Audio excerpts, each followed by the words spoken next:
Hello, everyone. Welcome back to Vibe and Viv Relationship Coaching. That stands for Vision, Inspiration, Belief, and Empowerment. My name is Vivian. I am a relationship coach, and I'm also a doctor specializing in mental health. And what I do is I help you heal from toxic relationship heartbreak, help you redefine, help you rediscover so that you can live the life that you truly desire. So if this is you, I want to say welcome. And if you're an old subscriber, thank you again for watching. If you're new, thanks for coming out and watching. If you haven't subscribed yet, I would love for you to do that. Share and hit the like button. So today we're going to be talking about how to increase your self-esteem.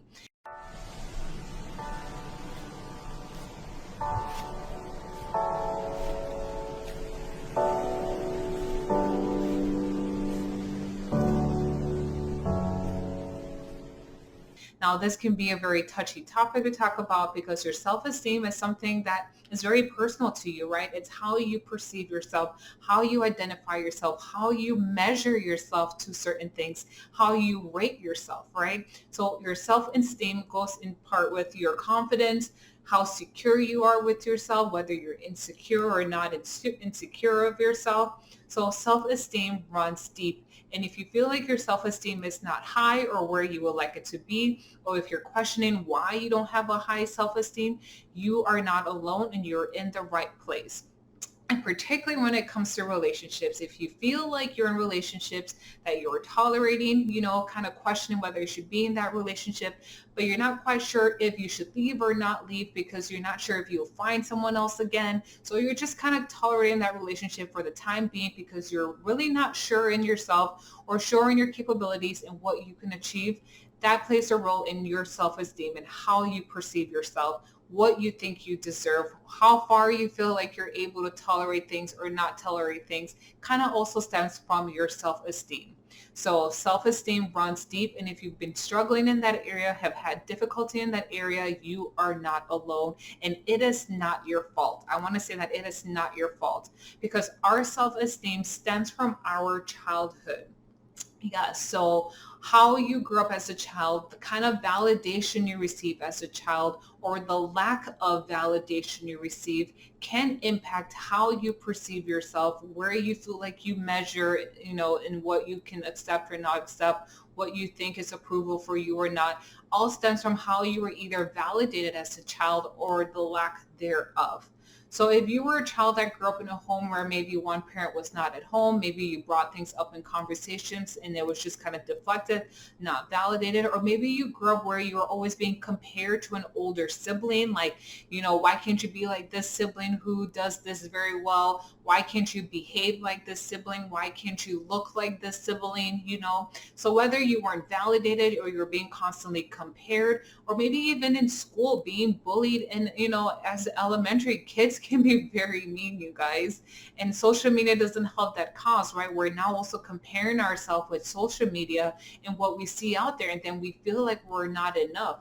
So a lot of these things from childhood, whether not being validated by parents or your caregiver, the lack thereof, nobody's saying anything, whether you're being compared by other people, feeling like you're needing to compete for attention as a child.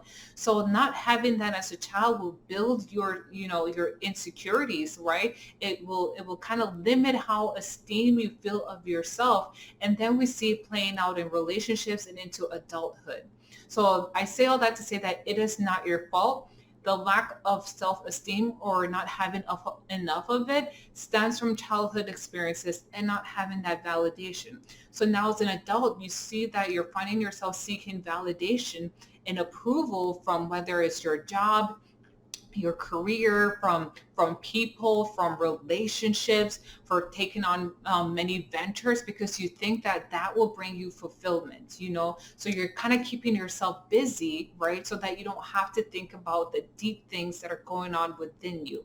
So some people will stay in certain relationships, like I said, because all they think they deserve is maybe someone only on Tuesdays and Wednesdays, and they're okay with that because that's what they perceive for themselves, right? Because of the self-esteem you have, right? You would think that seeing someone only 2 days or 3 days out of the week is okay, or accepting verbal altercations is okay, right? Because maybe that's all what you know that you've grown up with, and that's what you received as a child.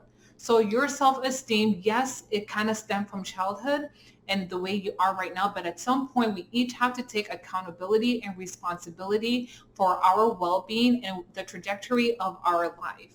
So, and that's what I want to talk about. What can you do today to help with that so that you don't have to keep tolerating the same thing, feeling like you're not enough or feeling like you're competing with other people? The only person you should be in competition with is with yourself. And it starts by being in tune with yourself on the inside, being okay, being comfortable, being in your own presence so that you can build confidence. And now that can be expressed on the outside. So the more we seek validation from our jobs, from our career, from people, right? Those things are finicky. They will come and go. So that would mean that when a job doesn't work out or a relationship doesn't work out, we feel like our self-esteem goes low. We attach our esteem to our accomplishments. We attach our esteem to the relationship status that we have. And if those things are not there, then our relationship is low. So if that's the case, you're kind of going on this up and down, high and low place, and then you're not constant. When in reality, your self-esteem should be constant for the most part, irregardless of what career you have, what relationship you have, what status, of your relationship is, or the kind of car you drive, the kind of house you live in, your self-esteem is how you perceive yourself. Do you perceive yourself as valuable? Do you perceive yourself as deserving of anything good in life? Do you perceive yourself as confident? How do you perceive yourself? That runs deep, irregardless of what comes in and out of your life, rather than attaching it to a relationship or to a person or situation, etc. So going back to childhood to start increasing that self-esteem, right? If you didn't receive that validation as a child, I want you to recognize that. If you grew up where you were always being compared to someone, I want you to recognize that. So ask yourself, what area of your life have you been struggling in your self-esteem? Is it how you perceive your beauty? Is it how you perceive your confidence? Is it how you perceive your ability to make decisions? Is it the ability of you feeling like you're enough? What area have you been feeling like you're not measuring up? Where do you feel like you lack self-esteem in? So once you're able to recognize the area, I want you to ask yourself the question, when did this start? When did you start recognizing that you were struggling in this area of self-esteem? When did that start? So you got to take it back all the way to when you can initially remember.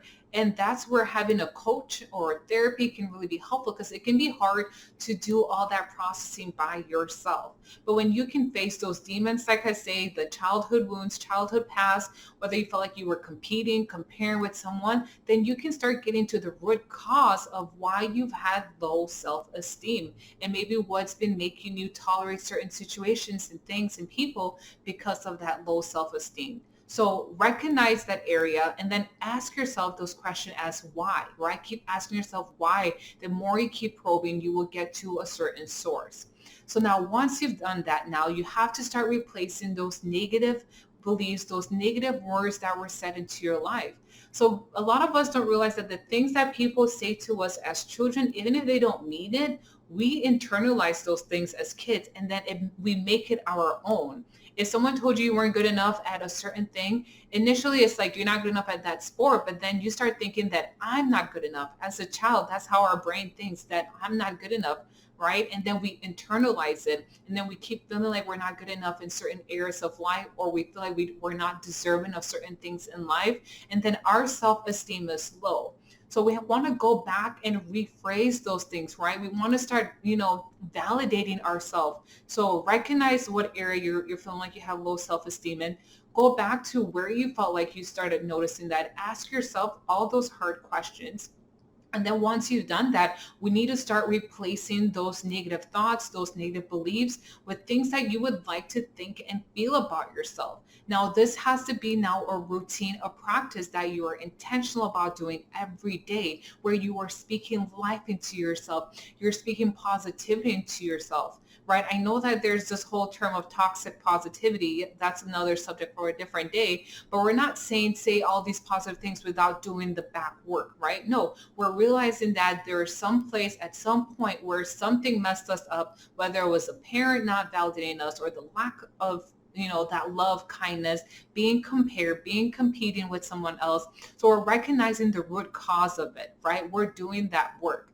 And once you start doing that work, you now have to replace those incidents, right? Those things that were said with you with positive validation. So it takes two, the inner work and the outer work. So we're doing both at the same time and not just focusing on this, the other term, like I said, toxic positivity, where we feel like you just need to be happy and ignore the past. No, we are doing the work, to get to the root cause. And we're now reframing and reprogramming those negative thoughts so that it no longer has that strong hold on you where you feel like you don't have a positive self-esteem. Because the way you perceive yourself, what you think you deserve, where you feel like you measure on certain, whatever you want to measure yourself to, right? That's about the extent that you will receive, you will receive what you deserve. So how you perceive yourself will dictate how you appear in society and relationships, how you tolerate things, what you don't tolerate because of your perception of yourself. So like I said, to start increasing your self-esteem, recognize what area that you've been struggling in. Once you've done that, get to the root cause, ask yourself all those deep questions. And once you've done that, I want you to now replace those negative thoughts with some positive things, right? Start validating yourself. Recognize that your validation and your esteem does not rely in your relationship, does not depend on your friendships, the number of cars you have, the number of cash you have. None of those matter because those things can all come and go. And when those things leave, your esteem cannot leave with them, right? It has to remain constant. So that's where we're doing the work so we can really build you up from the inside out. And if you need any support with this, I would love to connect with you and be a support to you because I remember as a child how much my mom played in building up my self-esteem. I always remember my mom, she would say, Vivian, you are smart, you are beautiful, you are wise, you will never lack a husband. Because I just, when I was trying to, find a partner, that was a little bit of a struggle with who to be with, not to be with, and certain relationships and stuff like that. But my mother would always affirm me, and she's always said this from when we were kids, like, I never lacked a partner. You guys will never lack a partner. But because she said that to me, the times when I went through difficult situations with relationships, my mind would go back to that word, right? The words that she told me.